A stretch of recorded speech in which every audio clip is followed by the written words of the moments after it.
Welcome to the Association of Independent Maryland and DC Schools College Fair. We're so excited to have you participating in this event. We have some fantastic schools here with us today. Each will have 6 minutes to share more about their institution, but will be around for the entire session to answer questions. My name is Nashira, and I'll be your facilitator. Before we get started, a few housekeeping items. Your camera and microphone are off, so the panelists cannot see or hear you. You can use the Q&A button on your screen to type your questions to our presenters at any time. This is just one of many different sessions happening, so be sure to check out the schedule on the website. This presentation is being recorded and will be available at strivescan.com/AIMS. I'd now like to turn it over to our first presenter, Hobart and William Smith Colleges. Thank you very much for the intro and putting this on. I appreciate it. It's good to see everyone who I can see. I'm glad to be joined by the people who I can't see. Thank you very much for making the time. So I'm just going to talk a little bit about Hobart and William Smith Colleges. To start out with the basics. So Hobart and William Smith is a small liberal arts college in the Finger Lakes region of New York. So we're called Western New York, about 2 hours east of Buffalo. And we're less than an hour from three mid to major sized cities, Ithaca, Rochester, and Syracuse. Hobart and William Smith Colleges, kind of a funky name, a little history there. So we started off as two separate schools in the early 1900s have since merged into Hobart and William Smith Colleges. So we're about 1,800 to 2,000 students, depending on class size for a given year. And that's in keeping with our academic approach and liberal arts tradition of maintaining small class sizes, a low student to faculty ratio of 9:1, and a really individualized educational experience. So at HWS, we have 50 majors and over 70 minors. Our top 5 most popular majors are economics, biology, English, media and society, and psychology. We also have 3 master's programs at HWS. Our oldest and most long running is our Master's of Arts in Teaching. Our second most recent is one we actually introduced this past year, which is a Master's of Science in Business Management. And we're introducing a third major next year, which is a Master of Arts in Higher Education Leadership. So part of our approach here, I mentioned it's a very individualized academic experience. We really encourage people to explore, take classes they may otherwise have been, intimidated by or maybe not interested in. So we actually don't allow students to declare a major until after your first year. We want to allow time for students who don't know what they want to do to take classes and find your passion, or for students who come in knowing what they want to do. We want to make sure that you're able to at least, get a wide variety sample of classes before pigeonholing into your specific major or area of study. To support this, we actually don't have a required curriculum here at Hobart and William Smith. We function on what's called the 8-goal system. So instead of requiring particular courses for students to graduate, we want students to leave with a wide array of skills and abilities. So just to use an example, calculus is often a required course at colleges, excuse me. Instead of a calculus requirement, we have what's called a quantitative reasoning goal. So we know that not every student is going to need to use calculus in their job after college, but every student will need to be able to do math, analyze data, and use numbers. And just wanted to close out here, I know I don't have too much time, focusing on the mentorship aspect of Hobart and William Smith. So being a small campus and small community, there's really a lot of opportunity for hands-on mentorship and leadership from our faculty and staff. I'm an HWS alum myself, so I actually had a professor for my first ever class Monday morning, my first year. That professor was teaching intro to sociology. I ended up majoring in sociology. That professor was my advisor, and I went on a broad trip with him. And all along the way, he was basically he and his wife are my parents away from home at school. They would cook me meals. When I'd ask for paper brainstorming sessions, I'd get invited for dinner to talk about them. So it's a really good opportunity to get to know professors, develop good relationships, and do some collaborative research. And the last thing I want to highlight here before I run out of time is our emphasis on global education and study abroad. So through our Center for Global Education, we put on a study abroad program that's consistently ranked in the top 5 in the country. I studied a semester in Ireland, and over 60% of our student body will study abroad for a semester at one point. And the cool thing about our abroad programs, I think, that separate us from kind of standard abroad programs is the fact that 90% of our programs are led by faculty from campus. So you'll have a sense of HWS community that'll travel with you when you go to study abroad, rather than kind of being dropped in another country with no existing network.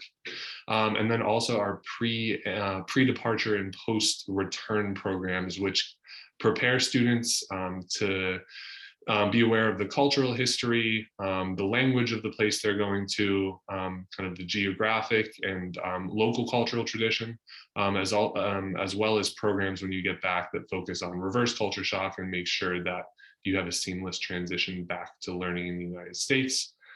So I see I'm at 7:06 now, so probably just have a few seconds to wrap up. But just wanted to kind of hit on the major themes that I talked about. Liberal arts college with an individualized educational experience, a lot of opportunities for mentorship and collaborative learning with faculty, and an emphasis on a global education highlighted by our study abroad programs. I welcome questions in the chat. I'll be here for the next hour or so. So if anyone has specific questions, feel free to reach out to me. And thanks again for everyone's time. Thank you, Hobart and Williamson colleges. We will now have Chestnut Hill College.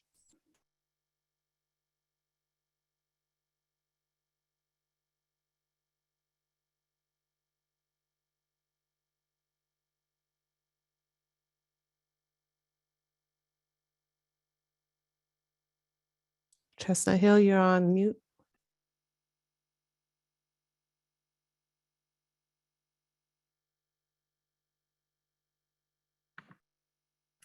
Thank you very much. I apologize. My name is Elena Costa. I am the Assistant Director of Admissions at Chestnut Hill College. We are a small liberal arts college in Philadelphia. We have approximately just about 1,000 undergraduate students with an 11-to-1 student-to-teacher ratio.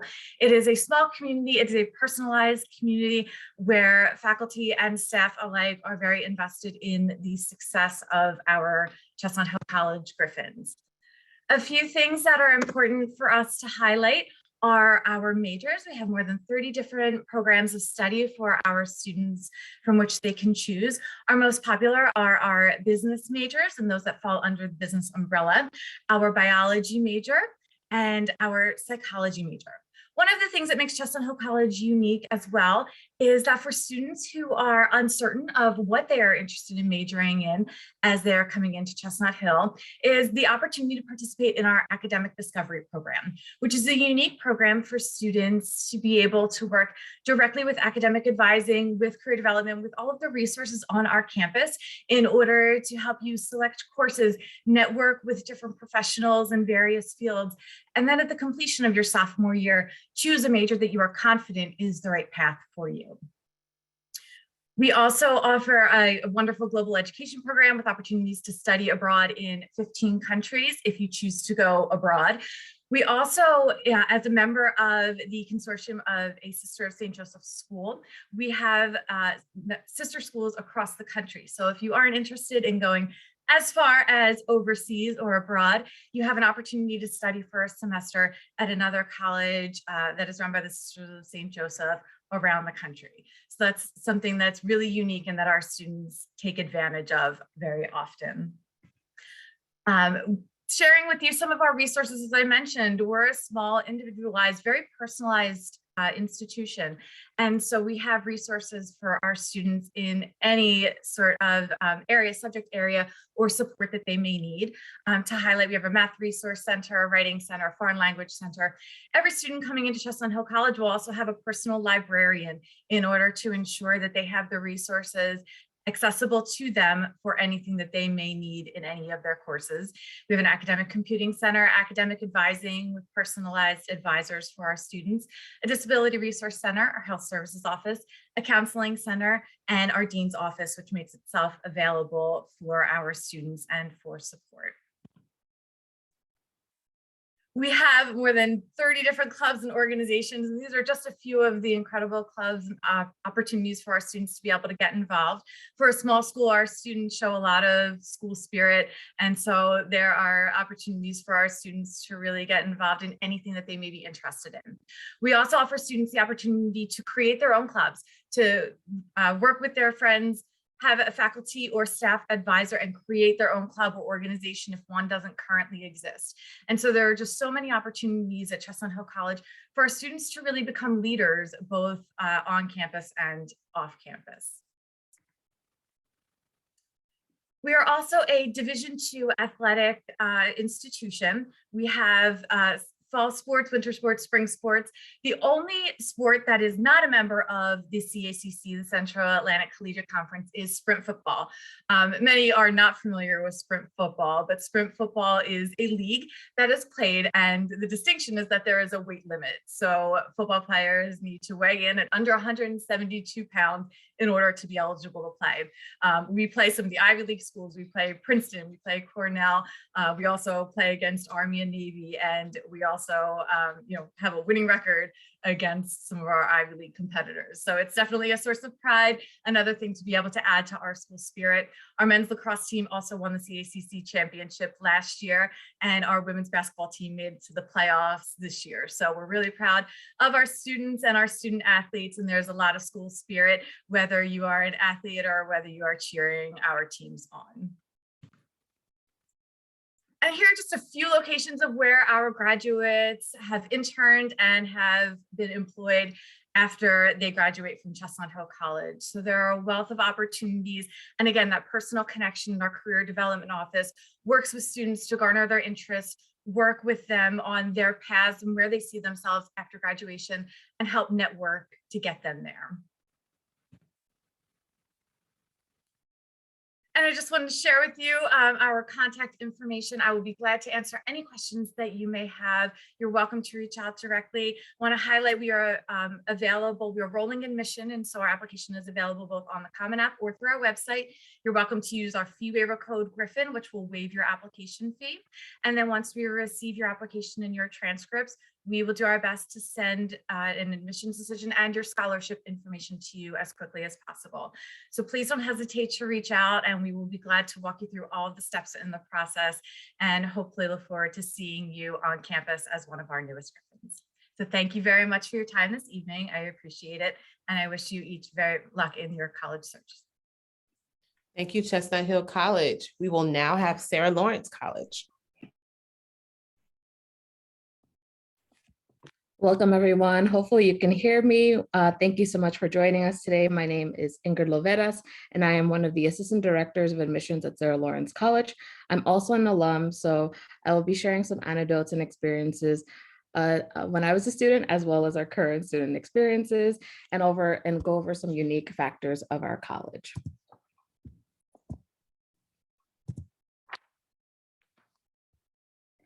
Sarah Lawrence College is a small liberal arts and sciences college of 1,400 students. We are a residential campus located 30 minutes north of New York City. And I put some information there of where you'll see our students located from. They're not just from New York. We have students across almost all 50 states in the country, as well as about 14% of students identify as international students, and 1/4 of students identify as students of color. To give you more of a description of where our location is located, we are located in Bronxville, New York, which many of our students compare it to a small town similar to the Gilmore Girls show. And students have access to both small, medium, and even large communities within our campus. In Bronxville, we're about a 10-minute walk from campus to the Bronxville community. And what's great about Bronxville is that it's a really small college town where all of your basic needs will be definitely available within the town. And our campus is also located about 10 minutes within walking distance to Yonkers, New York, which is the 4th largest city in New York State. And this city has really a lot to offer to students, both academically as well as in community service partnerships, including CURB, Right to Right, and our summer intensive programs. And of course, New York City is a 30-minute Metro North commuter train ride from campus, or again, within walking distance of Bronxville or Yonkers. Students can get to New York City within 30 minutes. Students typically go to New York City for, of course, Broadway shows, field trips, museums, and of course, food. I think every student creates their own relationship within New York City area, and it's very easy to get back and forth from the city to our campus. And of course, students actually have access to the free train shuttle that takes students from our campus to the greater New York City area. And of course, students love having access to the Museum of Art, which again, we provide a free shuttle. So I also wanted to highlight some of what we offer within our proximity to New York City. Students really have access to the best of both worlds, a campus to call their own, as well as a huge urban center. This is just a small list of internships that our students have had access to, but I can provide a greater list after my presentation. Every Sarah Lawrence student works individually with a faculty member to design a unique program of study rather than declare a formal major. As you can see on the screen, this graphic displays a breakdown of the course distribution requirement throughout our open curriculum. Each student is assigned an academic advisor, or DON, at Sarah Lawrence. Students meet with their DON every week to receive mentorship on their coursework and life at the college. While being a small college, we continue to offer 500 undergraduate courses and across our 50 different disciplines within those 4 main areas of study, as you saw on the screen before. We also have students who do some of our pre-professional programs, including pre-health, pre-journalism, and pre-law. And we try to keep our classes very small, from 9 students to 1 faculty member. So the importance of this small class size is really felt in our seminar classes, which are a majority of our classes. And most of these classes are taught within this roundtable discussion-based seminars. Students work directly with their professors on creative and original research projects as part of their coursework. By the end of their time, students will have a portfolio of various conference work research projects that they will have begun started since their first year. And it leaves a lot of room for creativity. Some of our conference work projects that students have displayed have been podcasts, rock operas, research paper, and more. One of the other great things, as I highlighted earlier, is that we do offer one-to-one pre-professional advising and master's programs as part of our seminar conference model. In addition, students are given dedicated conference meetings outside of these seminar courses, where students get to meet with their professor in a one-to-one fashion. And these are scheduled meetings that are just between the professor and the student in that class. To wrap up, Sarah Lawrence College really allows for students to play an active role in their own educational experience. Students are really the drivers of their education at SLC because of our small college and our small classes. Students really have an active voice in their classes, and they even get to choose, of course, which classes they're placed in. Fun fact, we allow for students to actually speak with all professors before they take the classes or register for classes. We call this interview week because the students are actually interviewing the professor before they take a class at SLC. We are a test optional school since the last 20 years. We use a holistic admissions review process, and students can apply via the Common App, which is completely free. There is no application fee. In terms of our financial aid scholarships, students have access to both merit aid and need-based aid scholarships. No separate application for merit aid scholarships. Every single applicant is provided the opportunity for merit aid scholarships. And I just want to thank everyone for your time, and I'll provide my contact information in the chat in a moment. Thanks. Thank you, Sarah Lawrence College. We will now have Connecticut College.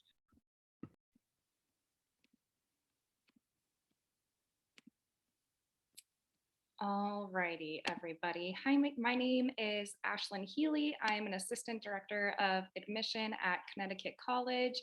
I also attended Connecticut College, like it seems many of us in this group have attended the institution we're discussing. So I'm happy to chat about that. And just for some quick basic background information about Connecticut College, we are a small private liberal arts college located in New London, Connecticut.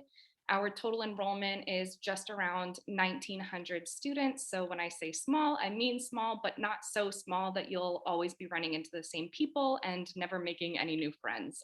From my own experience, that is not the case. So I think it's really helpful with these virtual information sessions to physically situate you in what our campus actually looks like. This is a beautiful aerial shot of the center of our campus.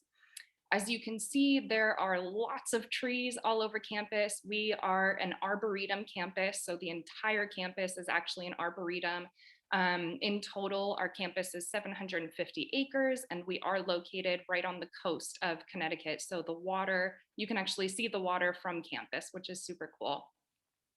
In the center of this image, you can see a large green space that is called Temple Green. That's where many of our students hang out, read, relax, study, play Frisbee, and just enjoy the outdoors.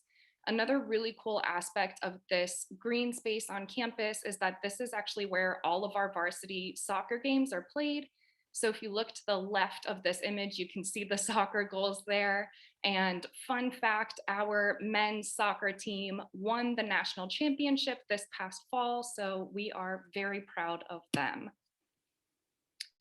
Now, I'm really going to focus on the first year experience here, as that is most relevant to all of you. So something at Connecticut College that's really amazing and just an awesome adjustment and transition into the college experience is our first year seminar. Every student enrolls in a first year seminar in the first semester of their first year at Connecticut College. Given the name seminar, this is a heavily discussion-based class, and it really just introduces students to the academic standards at Connecticut College and equips you with the reading, writing, and research skills that you will utilize throughout the rest of your 4 years. It's a very interdisciplinary class and really just illustrates to you what you will be undertaking at Connecticut College. Now, something that kind of ties in with this first year seminar is the first year advising team. And I said first year advising team, but I really mean all 4 years. So every student at Connecticut College has a team of at least 5 advisors that are there to support you from the get-go, from day one. I'll run through all of these real quick just so that you can understand the differences. So an academic advisor is a faculty member who assists you with things like deciding your major, which you do not have to declare a major until the end of your sophomore year. Once you declare that major, your academic advisor would help ensure that you are on track to complete the requirements for that major. A staff advisor is someone like me, a staff member who assists students with educating them about the resources that are available on campus. So that would be things like our free mental health services, our academic resource center, our writing center, all of that good stuff. A career advisor is pretty easy to guess. A career advisor assists students with career development and professional planning. And a student advisor is actually a sophomore student. So they just completed their own first year. They just had all of those emotions that all of us experience in our first year of college. And they're really there to help you with anything related to life at Con. So that could be something like social life. It could also be something as simple as, I just finished dinner and now where do I put my plate in the dining hall and what do I do with my dishes? So those small things that you might not even be thinking about right now, but that are very relevant to day-to-day life. Now, just for a brief overview of our admission process, so we utilize holistic application review, meaning we really want to get to know you as an individual beyond just your academics. Academics, of course, are important, but there is more to you than the numbers and letters that are on your transcript, and we want to get to know the whole you. With that said, we are on the Common App. We have no application fee and no supplemental essay is required. So we really try to make it as easy as we can for you to apply. Why add extra stress to the college application process if we don't need to?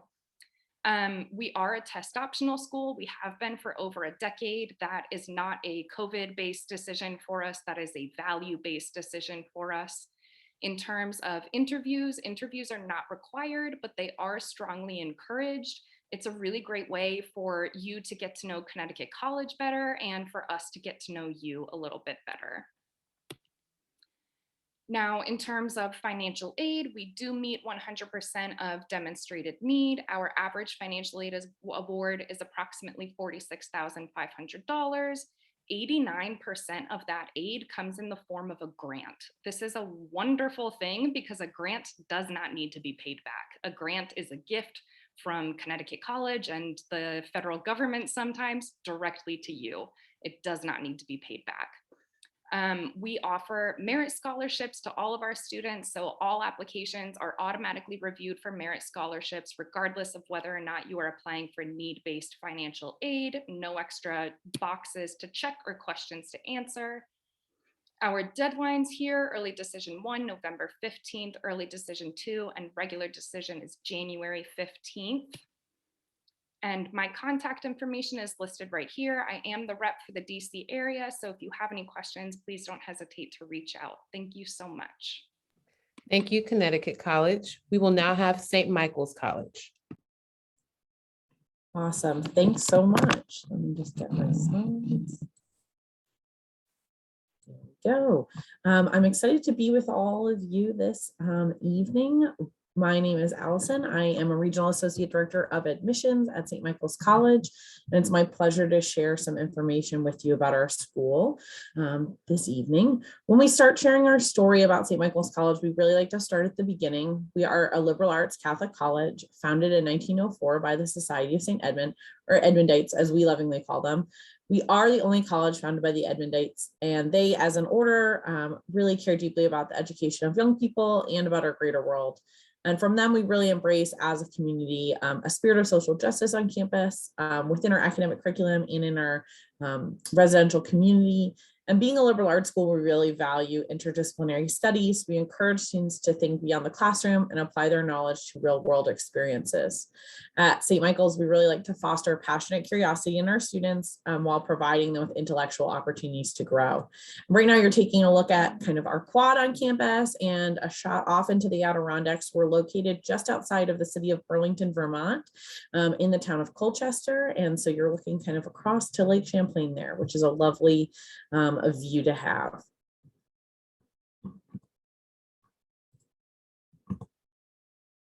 Our academic life on campus is really vibrant and has a wonderful set of opportunities for students and folks as they go through our academic curriculum. Our class sizes are small, and we really offer students really wonderful classroom environments where they can engage fully with their peers and with their faculty. All students have an academic and a career advisor assigned to them all 4 years that they're with us and beyond.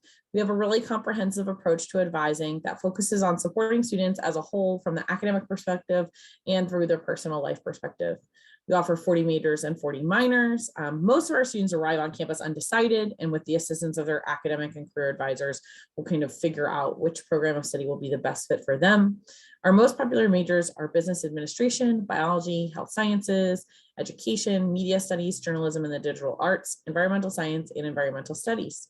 We have some excellent programs that I've seen increase in popularity in recent years. So if you have any interest in criminology with a focus on restorative justice, or public health and a graduate program in health equity, those are some great programs that our undergraduates can also take advantage of. I wanted to also highlight for you today a little bit of an opportunity that our students have to engage with our academic environment and really with our Center for the Environment. So we are a campus community that strives to be sustainable in a wide variety of ways, and this is just one of them. We have 400 acres of our land that are set aside for students and faculty to use as a living laboratory.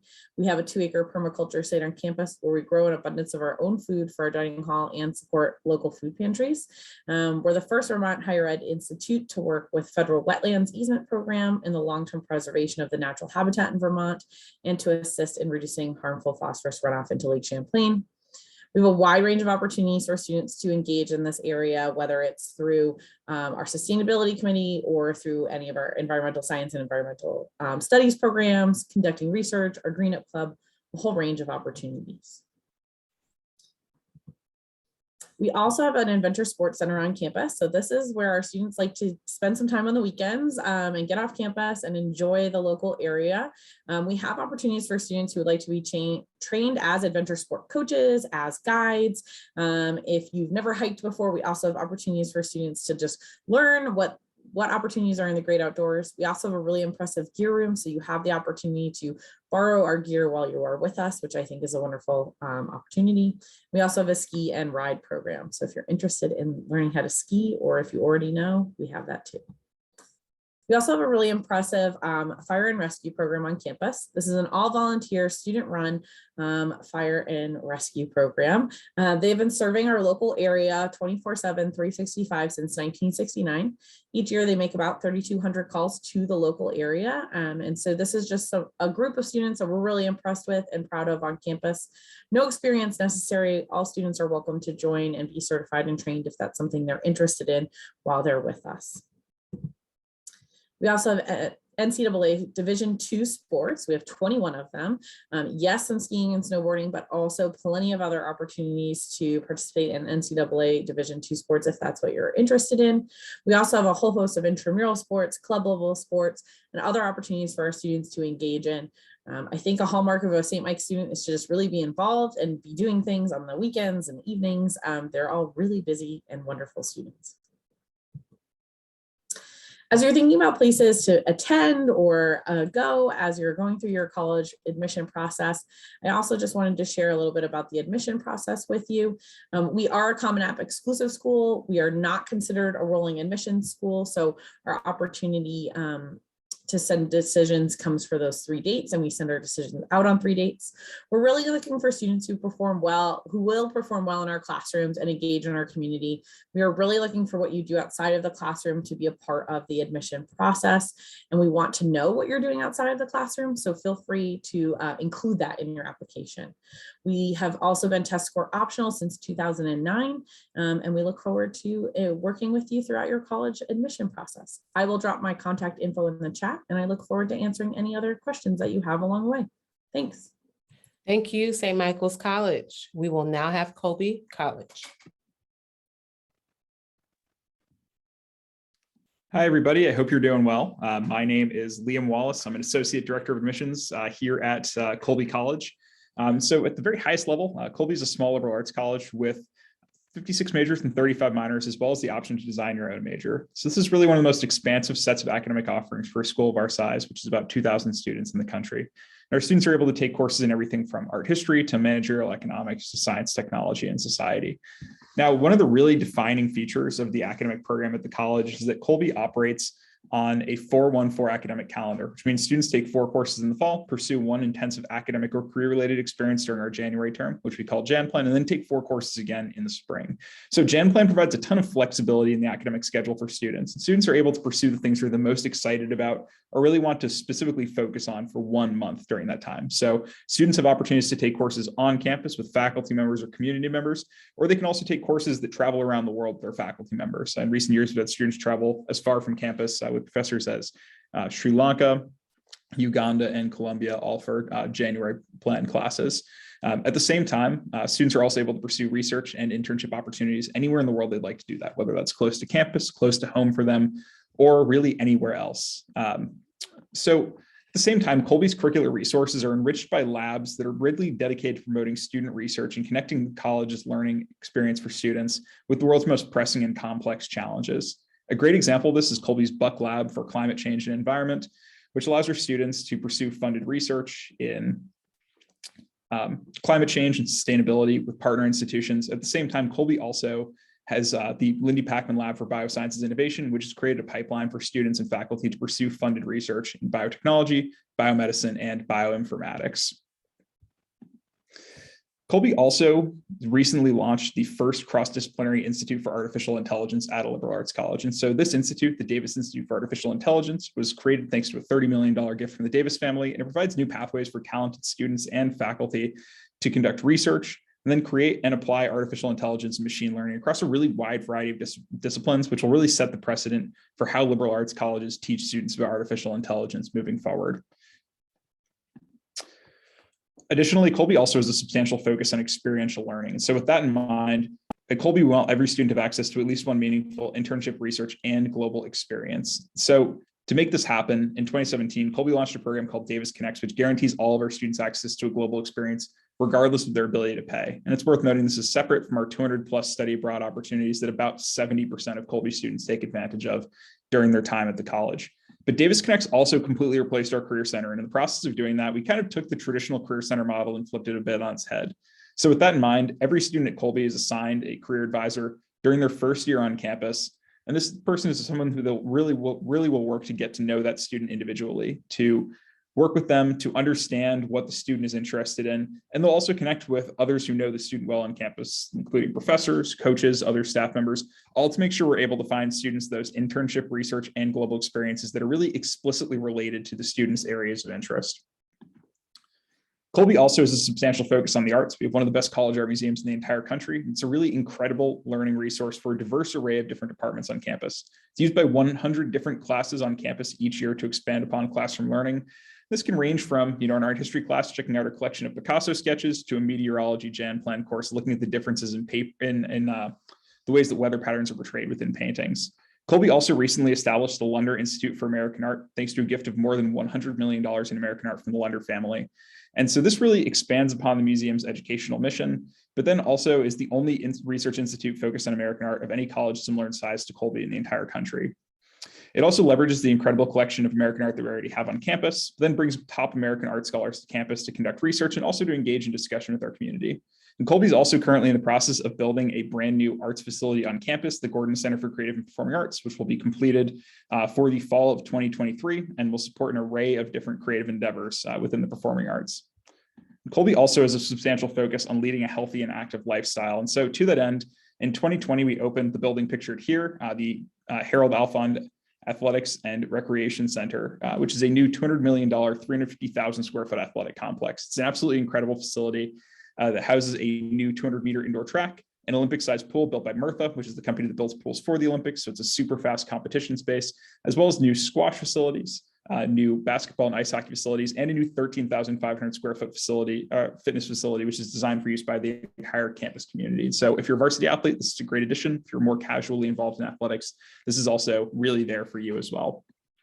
Shifting gears a little bit to admissions and financial aid, through the Colby Commitment, which is our institutional commitment to access, we've removed barriers for applying for both admission and financial aid at the college. And so with that in mind, we accept the common application, the coalition application, or the QuestBridge application, and there's no fees to apply or extra supplements for students to submit as part of the process. Additionally, Colby is test optional. So another really important piece here is financial aid at Colby. And so as part of the Colby Commitment, we meet 100% of demonstrated financial need for admitted students without including loans in our financial aid packages. And in the past few years, we've also created financial aid policies that have been designed to make Colby financial aid even more accessible and straightforward for families. And so families earning up to $65,000 a year with typical assets have their parent or guardian contribution capped at $0 a year, and families earning up to $150,000 a year with typical assets have their parent or guardian contribution capped at $15,000 per year. And these policies are really designed to position Colby as one of the most affordable and accessible colleges in the country for those receiving financial aid.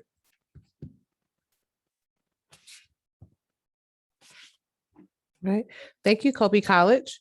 We will now, I'll now ask all of our college representatives and university representatives to join me on screen for a quick Q&A. You, and as participants, continue to ask questions in the Q&A. With the Q&A function, as we'll be on throughout this process, and they'll be able to answer those questions as well. So our first question goes to, beginning with Hobart and William Smith colleges. What advice would you give someone going through the college search process? Yeah, at the most basic level, I would encourage people to go to places where they feel comfortable. A lot of schools will be sending you a lot of emails and calling you. And at times it's a really, I think, stressful and pressure-filled process. So I think as best as you can, try to block out kind of the external noise and try to find a place where you feel valued, you feel comfortable. And it has not only the academic programs that you want, but the type of people there that will support you and help you build friendships and relationships that'll last beyond school. Thank you. Chestnut Hill College, what's your advice? Unmuted this time. I think that part of the process is for us to be able to get to know you. And so even when maybe essays or recommendations may not be required, submit them. Allow us to get to know you on a more individual basis. Because when we say we review holistically, we really mean it. And we really review every word of an essay and every word of a recommendation letter, because we want to be able to get to know you, to see you on our campus. Thank you. Sarah Lawrence College? Yes, so along with my colleagues, I just want to share that it's super important to speak with your own college counselor. They work with us many times to check in about your application or any questions they have about the admission process. And I know for parents out there as well, they're a really good resource to make sure to check with any questions you have before you come visit our colleges or want to know more about the process. There should be one of your first main go-to folks in this process. Okay. Connecticut College? My advice to everyone is to be yourself.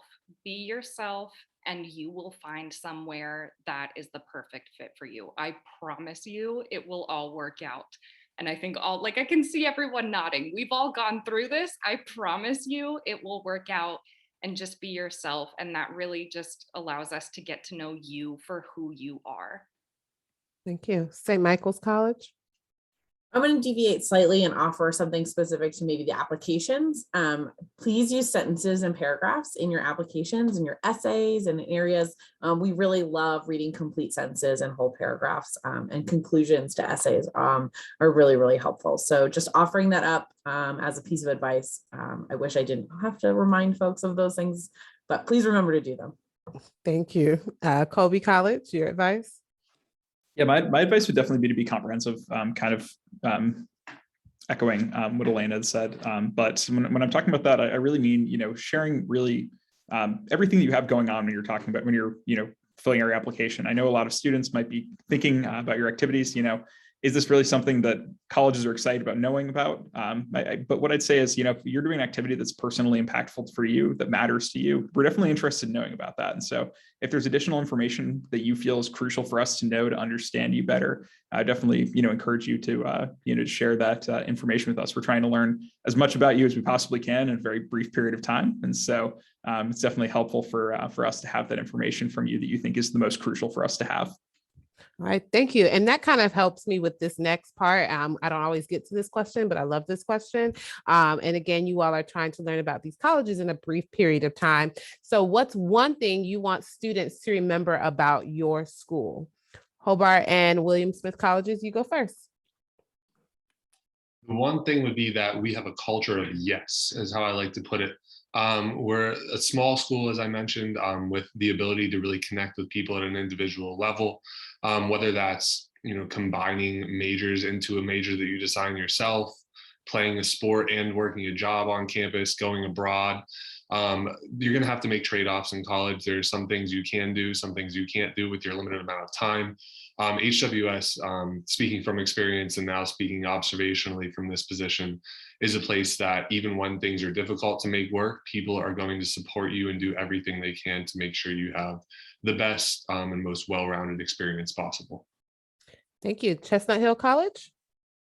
I think one thing that's really important for me to share about Chestnut Hill College is the strong sense of community that really exists, where everybody as individuals can find a place of belonging on our campus. And I think that that's something that's really important. There is just kindness and support from the moment you set foot on our campus, and even before that step, that I think stays with you. We often joke that there's something in the water, but it's very true, and it's almost tangible the moment you get onto campus. Thank you. Sarah Lawrence College?